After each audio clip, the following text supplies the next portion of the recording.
अगर आपको भी लगता है कि इस दुनिया में कुछ तो गलत हो रहा है, लेकिन आप ये समझ नहीं पा रहे कि आखिर क्या वजह है जो दुनिया के हालात बुरे ही होते जा रहे हैं, तो आप बिल्कुल सही जगह पर आए हैं। सीक्रेट सोसाइटीज, खुफिया मज़ाहिब और शैतान के पुजारी द इल्यूमिनाटी दुनिया के शुरू से हमारी हकीकत को कंट्रोल करते आ रहे हैं, मगर अब नहीं, क्योंकि अब आ रहा है एक बहुत बड़ा रिवाइवल और आप इस नेक काम में अपना हिस्सा डाल सकते हैं। हम वॉचर्स हैं। हमारी जंग किसी इंसान से नहीं, बल्कि हमारी जंग शैतान से है, जो हमारे जहनों पर कब्जा जमाए बैठा है। हमें खुद भी शैतान के शर से बचना है और अपने प्यारों को भी बचाना है, because we are watchers. Welcome welcome welcome watchers, मैं हूं अलमास जेकब और आप देख रहे हैं जॉनी नमानिक 1995 मूवी एक्सप्लेन्ड।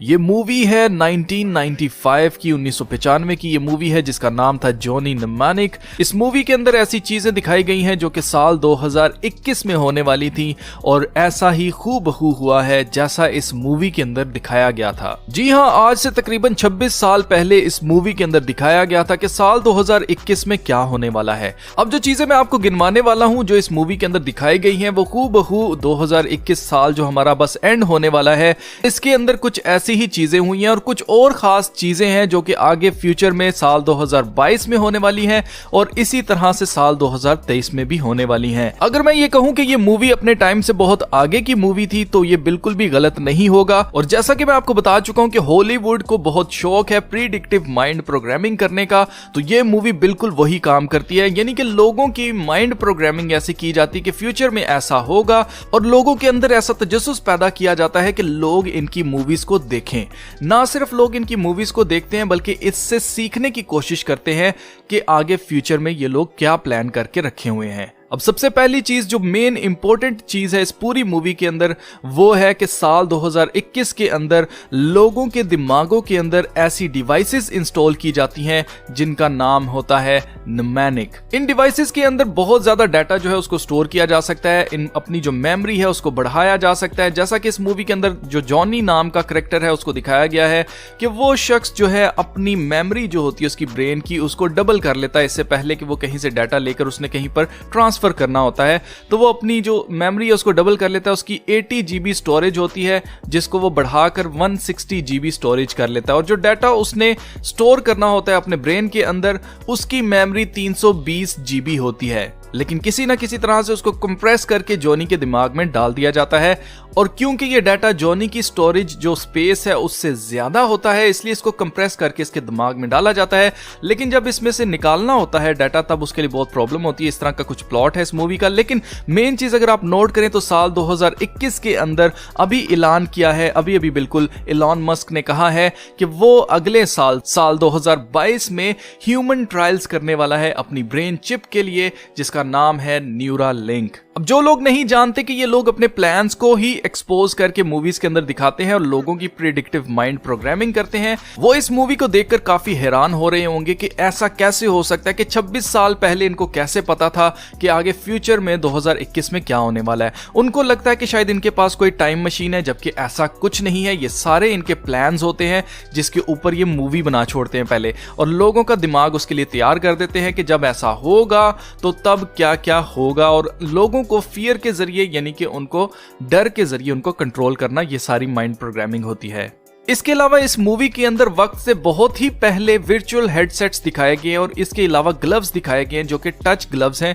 जिसमें ऐसे टच सेंसर्स लगे हैं कि जो कुछ भी वहां पर वर्चुअल लैंड में होता है वो महसूस होता है उस शख्स को जिसने भी वो VR हेडसेट और ग्लव्स पहने होते हैं। तो आज अगर आप नोट करें, साल 2021 के अंदर फेसबुक ने अपना जो कंपनी है उसका नाम चेंज कर दिया है और नाम रख दिया है मेटा। मेटा का मतलब तो खैर मुर्दा है, लेकिन मेटावर्स के लिए उसने मेटा रखा है। और अगर आप नोट करें तो फेसबुक क्या प्रमोट कर रहा है, अपने वर्चुअल हेडसेट्स और इसके अलावा ग्लव्स वो बना चुके हैं। इसके ऊपर मैं 2 वीडियो सेपरेट बना चुका हूं। इसके अलावा मेटावर्स पे मैंने काफी वीडियोस बनाई हैं। अगर आपने वो वीडियोस नहीं देखी, उन वीडियोस को आप जरूर देखें, आपको समझने में आसानी होगी कि असल में चल क्या रहा है। तो आप देख सकते हैं कि इस मूवी के अंदर जब बिल्कुल कंप्यूटर्स का इतना कॉन्सेप्ट नहीं था, जब इतना गेम्स का कॉन्सेप्ट नहीं था, इंफॉर्मेशन डाटा का इतना कॉन्सेप्ट नहीं था कि डाटा को कैसे पावर के तौर पर इस्तेमाल किया जाएगा फ्यूचर के अंदर, ऐसा किसी का भी कॉन्सेप्ट नहीं था। तो इसीलिए मैं कहता हूं कि ये मूवी अपने टाइम से बहुत पहले की मूवी है। इसके अलावा इन्होंने मेटावर्स का कॉन्सेप्ट यहाँ पर ऐसे दिखाया है कि इसकी जो माँ होती है जॉनी की,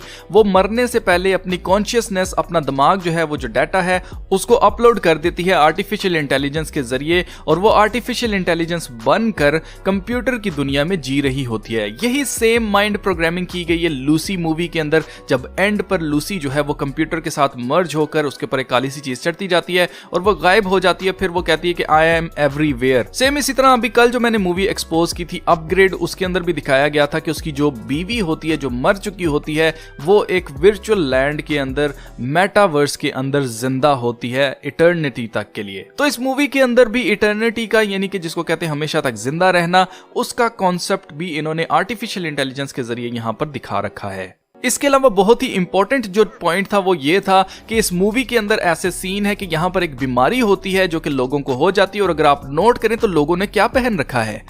फेस मास्क। जी हां, फेस मास्क लगा रखे हैं लोगों ने, और ये कुछ एहतजाज कर रहे हैं, हुकूमत से कुछ डिमांड कर रहे हैं, और वही सिचुएशन आज साल 2021 में हमें देखने को मिलती है। अब सबसे मेन इंपॉर्टेंट पॉइंट जो आज की सिचुएशन पर है वो ये है कि यहां पर एक कंपनी है जिसका नाम है फार्माकॉन।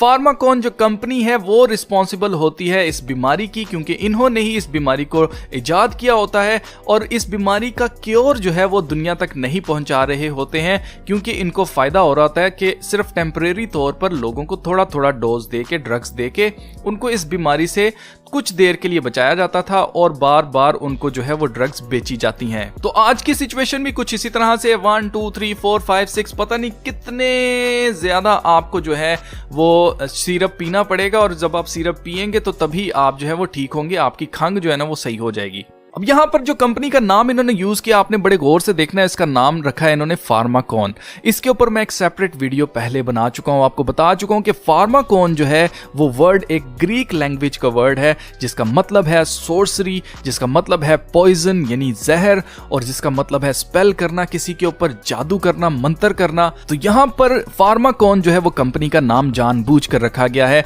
क्योंकि ये फार्मास्यूटिकल कंपनीज के बारे में यहां पर बात हो रही है। फिर इस मूवी के अंदर दिखाया गया कि डाटा के लिए फाइट हो रही होती है, क्योंकि डाटा जो है वो पावर होता है, क्योंकि जैसे ही लोगों को इंफॉर्मेशन मिलती है कि कैसे फार्माकॉन कंपनी लोगों को बेवकूफ बना रही है और उनको सही नहीं कर रही है, इस बीमारी से छुटकारा नहीं दे रही है, बल्कि अपना प्रॉफिट बनाती जा रही है, तो लोग एंड पर फार्माकॉन कंपनी को आग लगा देते हैं, उसको तबाह कर देते हैं। अब इनकी मूवीज के अंदर अगर आप नोट करें तो हमेशा से ये दिखाया जाता है कि लोग जो हैं वो आखिर में तंग आ जाते हैं और अपने दिमाग के अंदर लगी हुई चिप को निकाल देना चाहते हैं, उससे छुटकारा हासिल करना चाहते हैं। लेकिन फिर भी हकीकत की दुनिया के अंदर लोग कहते हैं कि नहीं, वो तो सिर्फ एक मूवी थी, मूवी की हद तक ऐसे एंटरटेनमेंट के लिए उन्होंने बनाया, ऐसा हकीकत में थोड़ी हो सकता है, ऐसा हकीकत में कुछ नहीं होगा। इसलिए लोग क्या करते हैं कि हकीकत के अंदर, वर्चुअल वर्ल्ड के अंदर जाने के लिए, मेटावर्स के अंदर जाने के लिए एक्साइटेड हैं, लोग तैयार हैं, लोग चाहते हैं कि उनके दिमाग के अंदर चिप्स लगा दी जाए ताकि 24/7 उनको मेटावर्स दिखाई दे, एक नकली दुनिया, ऐसी दुनिया जिसकी कोई एग्जिस्टेंस है ही नहीं है, जिसका कोई मतलब नहीं है,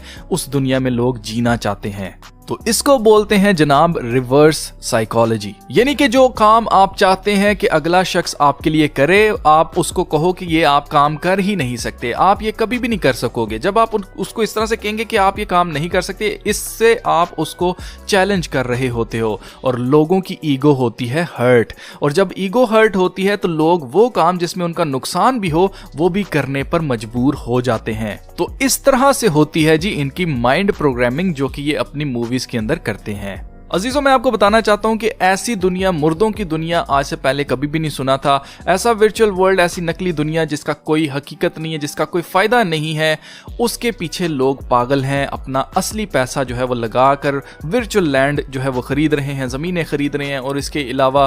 प्रोडक्ट्स ऐसी खरीद रहे हैं, अपनी खून पसीने की कमाई जो है वो एक नकली दुनिया के ऊपर लगा रहे हैं ताकि फ्यूचर में उनको कोई फायदा हो। तो मैं आपको बताना चाहता हूं कि दुनिया जो है वो पागल हो चुकी है, दुनिया जो है वो एंड के बिल्कुल करीब आ चुकी है, और हमें खुश होना चाहिए कि यीशु मसीह जल्द वापस आने वाले हैं।